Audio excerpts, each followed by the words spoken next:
Dans sa jeunesse, Ned a été envoyé au château du Nid d'Aigle où vivait son oncle Jon Arryn. Avec Robert Baratheon, ils ont grandi comme des frères et leur amitié est devenue plus tard la base de leur alliance contre le roi fou Aerys II Targaryen. Lorsque Lyanna a été enlevée par Rhaegar Targaryen, Brandon Stark est parti pour Port-Réal afin d'exiger son retour, mais il a été capturé et exécuté avec leur père Rickard. Ned, en tant que fils cadet, est devenu le seigneur de Winterfell et a rejoint la rébellion de Robert pour renverser la dynastie Targaryen. Durant la rébellion, il s'est illustré comme guerrier courageux et stratège. Après la guerre, Ned est retourné à Winterfell, après avoir épousé Catelyn Tully, avec qui il a eu 5 enfants, Robb, Sansa, Arya, Bran et Rickon. De plus, il a ramené de la guerre un prétendu bâtard, Jon Snow, dont il n'a jamais révélé la véritable origine à personne. Ned est toujours resté l'incarnation de la dignité et de la justice du Nord. Sa vie a radicalement changé lorsque son vieil ami, le roi Robert Baratheon, lui a demandé de devenir la main du roi après la mort de Jon Arryn. J'ai besoin de toi. Lord Eddard Stark, je souhaite te nommer main du roi.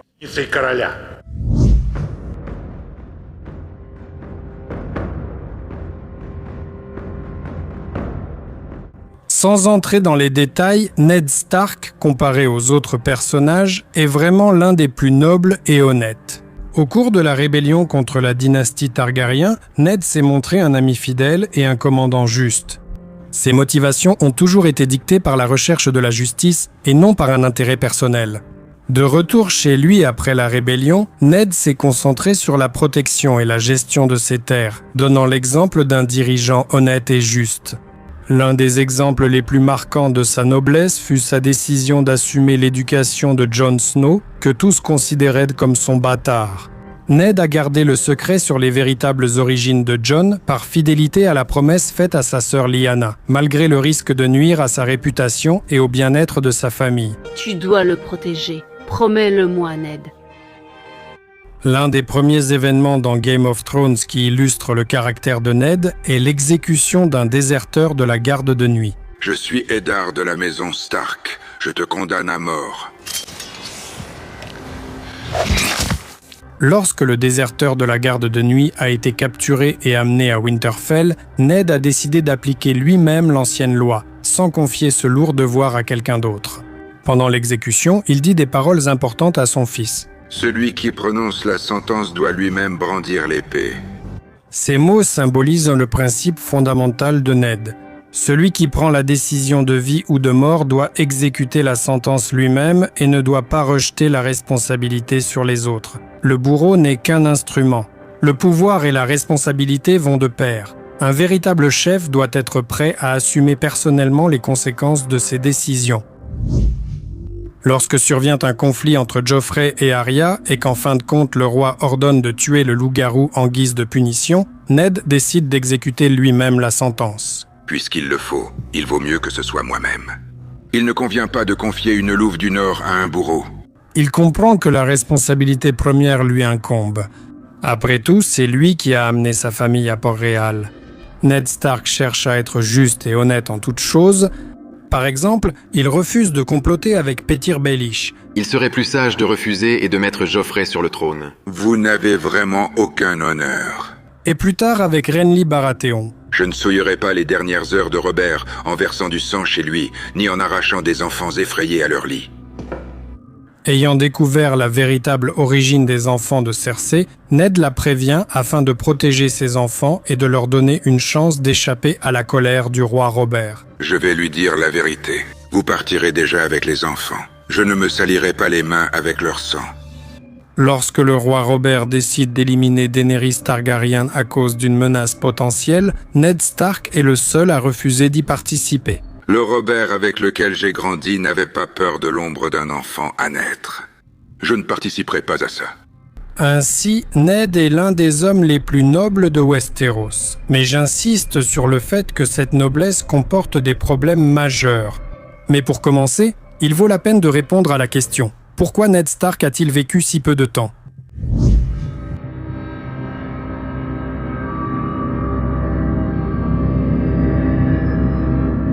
L'un des moments les plus choquants et inattendus de Game of Thrones est sans doute la mort de Ned Stark. Et Lady Sansa suppliait qu'on pardonne à son père. Mais les femmes ont le cœur tendre. Coupez-lui la tête. Non, arrêtez.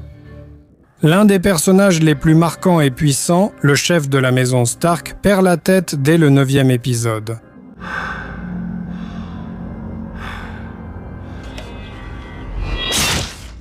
Pourquoi est-il mort si tôt ? Après tout, un tel événement allait à l'encontre de toutes les règles. Éliminer un personnage aussi populaire auprès du public, qui était le seul à incarner tout ce qui était positif et bon, semblait être de la folie. Mais ce qui pouvait sembler illogique pour les showrunners était absolument cohérent et compréhensible dans le monde du Trône de Fer de George Martin. En effet, l'un des principes les plus importants de cet univers, même s'il est imaginaire et peuplé de dragons, c'est le réalisme et la logique des événements.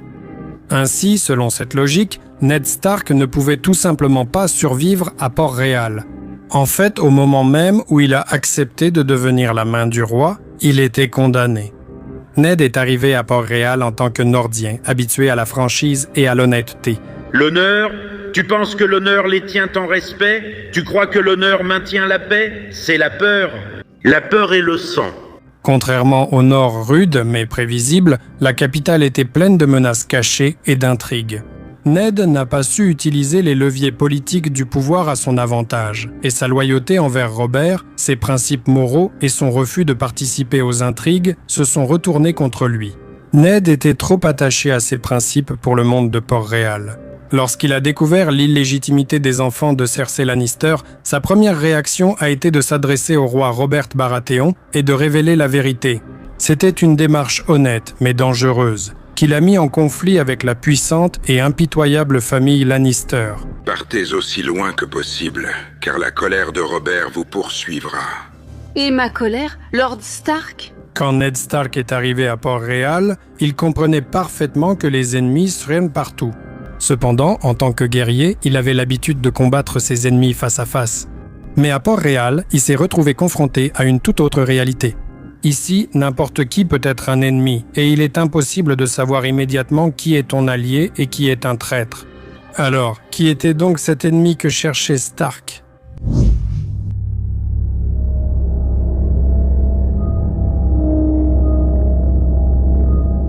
Lorsque Ned Stark arrive à Port-Réal, il se retrouve incapable d'évaluer le rapport de force.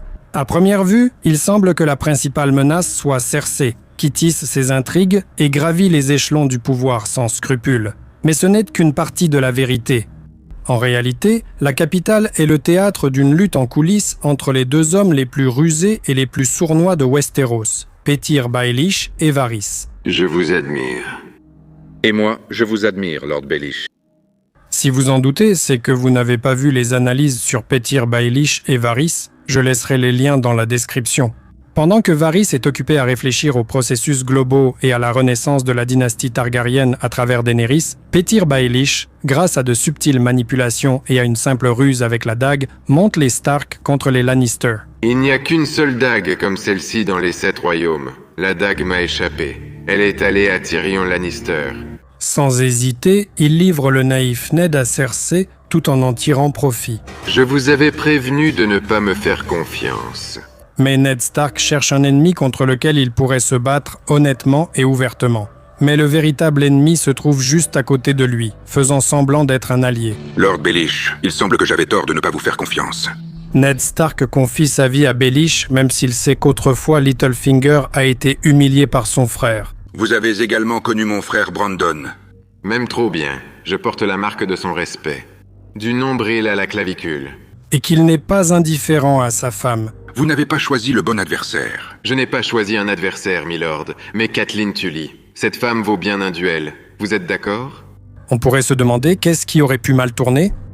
Petyr Baelish est en fait l'exact opposé de Ned Stark. Ned est fort, droit et honnête, mais il manque de prévoyance et il est faible dans les jeux politiques. Petyr Baelish est physiquement faible et hypocrite, mais c'est un manipulateur habile et le plus redoutable des joueurs politiques. Dans un affrontement physique, ce serait un combat entre un titan et un Lilliputien. Mais dans une bataille d'esprit, ils échangent leurs rôles, et c'est Stark qui devient le Lilliputien. Jusqu'au bout, Ned Stark essaie de comprendre à qui il peut faire confiance. Et finalement, il confie son destin à l'un des hommes les plus sournois de Westeros, Petyr Baelish. Votre méfiance envers moi est votre décision la plus sage depuis votre arrivée.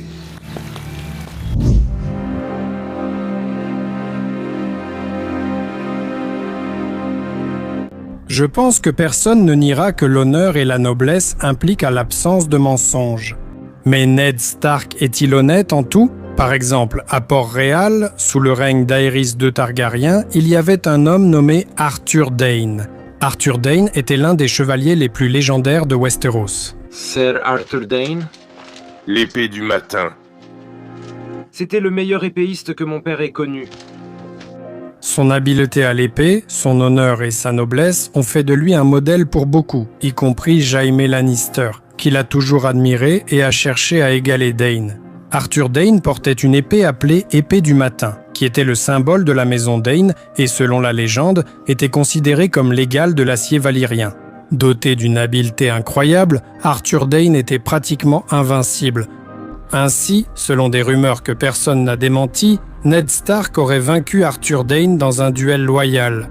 Cette légende s'est enrichie de nombreux détails et a renforcé la réputation de Ned comme grand guerrier.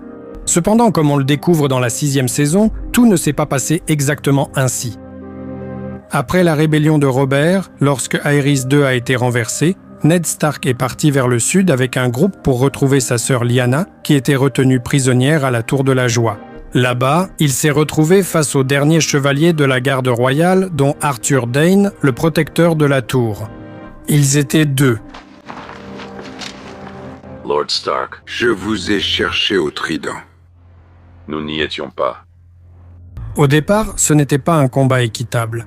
Le groupe de Ned comptait 6 personnes, y compris son ami Howland Reed, et seuls 2 hommes se sont dressés sur leur chemin.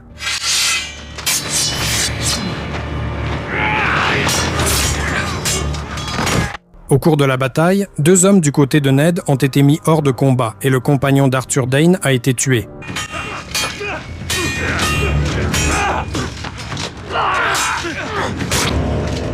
Autrement dit, à un certain moment, 4 épéistes, dont Ned Stark, tentaient de vaincre Dayne.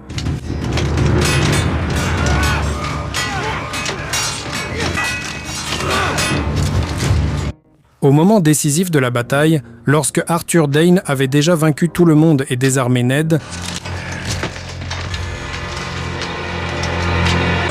Il est plus fort que père. Beaucoup plus. Howland Reed, blessé, a porté un coup mortel à Dayne avec un couteau dans le dos.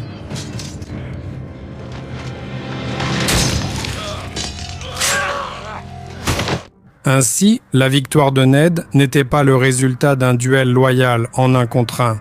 Mais Ned Stark n'a jamais démenti ces rumeurs. S'il est vraiment aussi noble et honnête, pourquoi n'a-t-il pas raconté comment tout s'est réellement passé ? À la lumière de ces informations, l'accusation de Ned contre Jaime, selon laquelle il a tué le roi fou d'un coup dans le dos, paraît ridicule. Un serviteur de la justice qui a vengé mon père en plantant son épée dans le dos d'Aerys Targaryen. C'est précisément à cause de l'affaire avec Arthur Dayne que Jaime Lannister désire tant affronter Ned Stark. Dès que Stark arrive à Port-Réal, Jaime s'intéresse immédiatement à savoir s'il participera au tournoi à venir. J'aimerais te voir à l'œuvre. Les vieux adversaires m'ennuient. Je ne participe pas au tournoi. Non? Trop vieux pour ça? L'idée qu'il y ait en ville un homme ayant personnellement vaincu l'inégalé maître d'épée Arthur Dayne ne laisse pas Lannister en paix. Il n'arrive tout simplement pas à y croire. C'est précisément pour cette raison que, lorsque le combat entre lui et Ned a finalement lieu, Jaime réagit si vivement lorsqu'un des gardes enfonce une lance dans la jambe de Ned.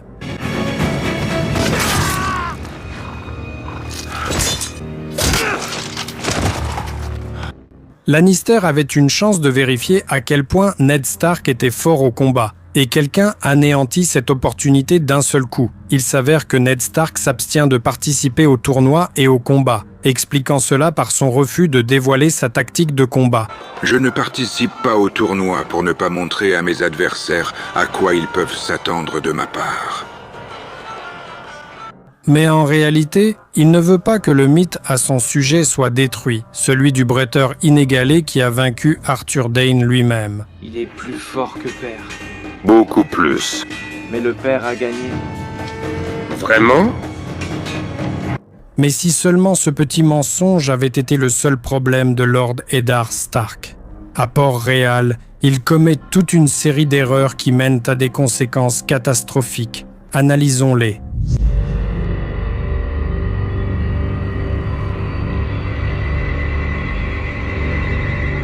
La première erreur de Ned Stark a été d'accepter le poste de Maine du roi et d'emmener sa famille à Port-Réal. Je ne suis pas digne d'un tel honneur. Non, ce n'est pas un honneur. Je veux que tu gouvernes le royaume pendant que la nourriture, le vin et les prostituées me conduisent à la tombe. En tant qu'homme qui a le sens des responsabilités, il aurait dû évaluer le risque de cette décision pour sa femme et ses enfants. Tu peux toujours refuser, Ned. Ned comprenait parfaitement qu'il aurait des ennemis à Port-Réal, que certains voudraient le destituer de son poste de main du roi. Après tout, son prédécesseur, Jon Arryn, était mort dans des circonstances étranges et, comme on l'a découvert plus tard, il avait été empoisonné. De quoi le roi est-il exactement menacé? La même chose que Jon Arryn. Les larmes de lys, comme on les appelle, un poison coûteux et rare. Ned accepte néanmoins d'aider son vieil ami Robert Baratheon, ignorant la sécurité de sa propre famille dont il est responsable. Une part de responsabilité dans la mort de Robert Baratheon incombe aussi à Ned Stark. Il a découvert la vérité sur les enfants, et qu'a-t-il fait en premier? La noblesse et l'honneur de Ned lui ont dicté d'aller voir Cersei et de mettre carte sur table. Quelle folie vous a poussé à dire à la reine que vous connaissiez la vérité sur Joffrey? Pour protéger ses enfants. Car lorsque le roi Robert l'apprendra, Cersei et ses enfants pourraient en souffrir, puisque Robert n'hésitera pas à agir. La folie de la clémence. Pour qu'elle sauve les enfants. Ned voulait laisser à Cersei le temps de fuir, mais elle refusait d'abandonner ce pourquoi elle avait tant lutté. Lorsque le roi Robert décide d'éliminer Daenerys, la considérant comme une menace, Ned refuse catégoriquement. Elle va mourir. Je ne vais pas participer. Mais, en fait, Robert ses conseillers ont raison sur beaucoup de points. Et s'il y avait soudainement un fils targaryen à la tête d'une armée d'Othraki? Ne rien faire? Voilà donc ton sage conseil, attendre que les ennemis apparaissent sur nos côtes. Le renforcement de Daenerys et son alliance avec l'armée d'Othraki sont devenus le fondement de la guerre à venir. Et si les dieux offrent un fils à Daenerys, le sang coulera. Si les Dothraki s'attaquent, combien d'innocents mourront? Peut-être qu'une telle décision serait justifiée, car elle pourrait sauver de nombreuses vies. Au final, nous savons que Daenerys brûle Port-Réal.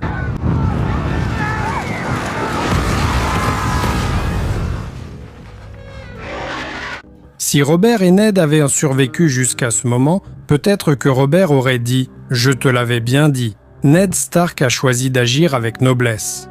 Mais à quoi cela a-t-il mené au final?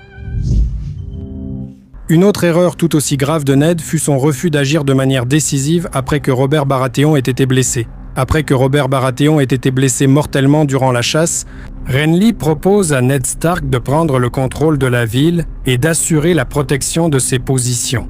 Donnez-moi 1 heure, je réunis des centaines d'épées. Il faut prendre Joffrey à sa mère et le placer sous notre protection. Celui qui détient le roi dirige le royaume. Renly insiste sur le fait qu'il faut arrêter Cersei et ses enfants pour empêcher sa tentative de prendre le pouvoir à travers Joffrey, qui est en réalité un enfant illégitime. Mais Ned, fidèle à ses principes, refuse à nouveau cette proposition. Je ne vais pas entacher les dernières heures de Robert en versant le sang dans sa maison. Il décide d'agir selon la loi et la justice. Je suppose que cela suffira à maintenir l'ordre. Il écrit une lettre à Stannis Baratheon, l'héritier légitime de Robert, et l'envoie. Ned pense que la légitimité et la légalité sont de meilleurs outils pour protéger le royaume que la ruse et la violence. Le refus de Ned d'accepter la proposition de Renly a des conséquences extrêmement graves. Cersei Lannister, apprenant les plans de Ned, prend ses propres mesures. Elle fait arrêter Ned, proclame son fils Joffrey roi et déclenche une série d'événements qui mènent à guerre dite des 5 rois. Protecteur du royaume, un bout de papier. La guerre des 5 rois est un conflit majeur à Westeros où 5 prétendants se sont battus pour le pouvoir et l'influence.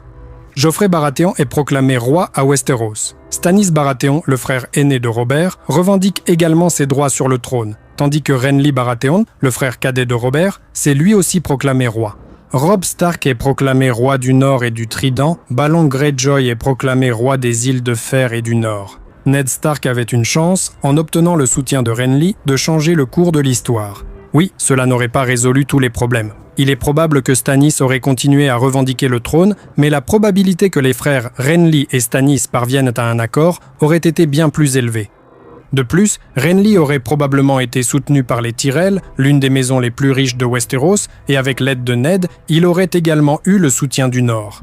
Bien que cette décision n'aurait pas complètement éliminé le conflit, le nombre d'affrontements et de morts aurait probablement été bien moindre.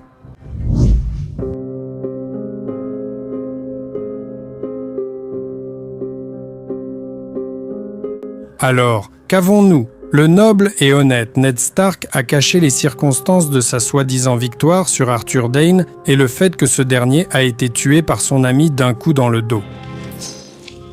Dans le même temps, il ne manquait pas une occasion d'accuser Jaime Lannister d'avoir tué le roi fou également d'un coup dans le dos. En plantant une épée dans le dos d'Aerys Targaryen ? Ned accepta la proposition de son vieil ami Robert Baratheon et emmena sa famille à Port-Réal où il ne put finalement pas les protéger.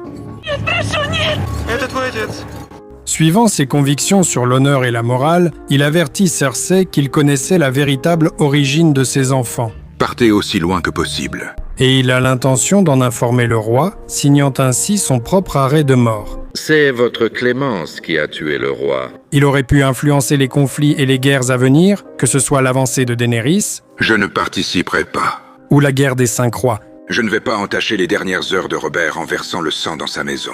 Cependant, à la fin, Ned a condamné à la fois lui-même et le roi à la mort, et ses enfants, laissés sans protection, à la souffrance et aux épreuves.